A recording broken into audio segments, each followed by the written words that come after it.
प्रेरक कहानी एक, बुद्ध और चक्षुपाल। एक बार भगवान बुद्ध जेतवन विहार में रह रहे थे। भिक्षु चक्षुपाल भगवान से मिलने के लिए आए थे। उनके आगमन के साथ उनकी दिनचर्या, व्यवहार और गुणों की चर्चा भी हुई। भिक्षु चक्षुपाल अंधे थे। एक दिन विहार के कुछ भिक्षुओं ने कुछ मरे हुए कीड़ों को चक्षुपाल की कुटी के बाहर पाया और उन्होंने चक्षुपाल की निंदा करनी शुरू कर दी कि उन्होंने इन जीवित प्राणियों की हत्या की। भगवान बुद्ध ने निंदा कर रहे उन भिक्षुओं को बुलाया और पूछा कि क्या तुमने भिक्षु को कीड़े मारते हुए देखा है। उन्होंने उत्तर दिया नहीं। इस पर भगवान बुद्ध ने उन साधकों से कहा कि जैसे तुमने उन्हें कीड़ों को मारते हुए नहीं देखा, वैसे ही चक्षुपाल ने भी उन्हें मरते हुए नहीं देखा और उन्होंने कीड़ों को जानबूझकर नहीं मारा है, इसलिए उनकी भर्त्सना करना उचित नहीं है। भिक्षुओं ने इसके बाद पूछा कि चक्षुपाल अंधे क्यों हैं? उन्होंने इस जन्म में अथवा पिछले जन्म में क्या पाप किए? भगवान बुद्ध ने चक्षुपाल के बारे में कहा कि वे पूर्व जन्म में एक चिकित्सक थे। एक अंधी स्त्री ने उनसे वादा किया था कि यदि वे उसकी आंखें ठीक कर देंगे तो वह और उसका परिवार उनके दास बन जाएंगे। स्त्री की आंखें ठीक हो गईं, पर उसने दासी बनने के भय से यह मानने से इनकार कर दिया। चिकित्सक को तो पता था कि उस स्त्री की आंखें ठीक हो गई हैं। वह झूठ बोल रही है। उसे सबक सिखाने के लिए या बदला लेने के लिए चक्षुपाल ने दूसरी दवा दी। उस दवा से महिला फिर अंधी हो गई। वह कितना ही रोई पिटी, लेकिन चक्षुपाल जरा भी नहीं पसीजा। इस पाप के फलस्वरूप अगले जन्म में चिकित्सक को अंधा बनना पड़ा। प्रेरक कहानी 2, परिश्रम और धैर्य। एक बार भगवान बुद्ध अपने अनुयायियों के साथ किसी गांव में उपदेश देने जा रहे थे।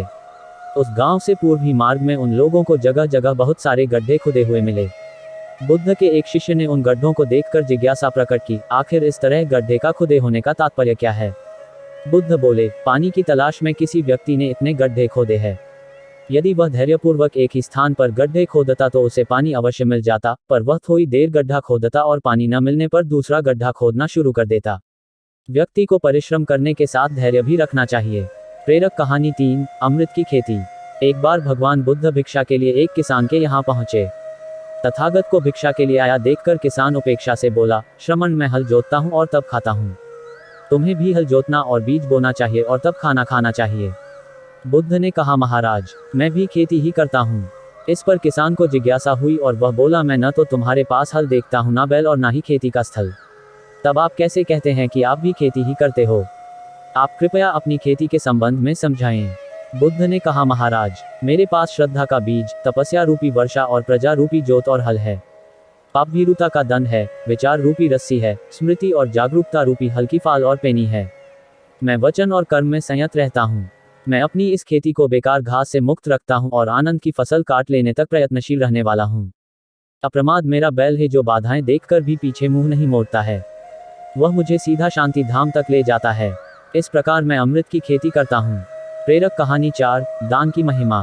भगवान बुद्ध का जब पाटलिपुत्र में शुभागमन हुआ तो हर व्यक्ति अपनी अपनी सांपत्तिक स्थिति के अनुसार उन्हें उपहार देने की योजना बनाने लगा।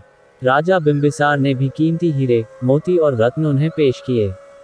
बुद्धदेव ने सबको एक हाथ से सहर्ष स्वीकार किया। इसके बाद मंत्रियों, सेठों, साहूकारों ने अपने अपने उपहार उन्हें अर्पित किए और बुद्धदेव ने उन सबको एक हाथ से स्वीकार कर लिया। इतने में एक बुढ़िया लाठी टेकते वहां आई। बुद्धदेव को प्रणाम कर वह बोली, भगवान, जिस समय आपके आने का समाचार मुझे मिला, उस समय मैं यह अनार खा रही थी।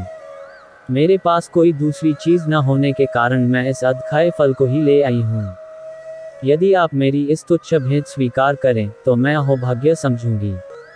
भगवान बुद्ध ने दोनों हाथ सामने कर वह फल ग्रहण किया।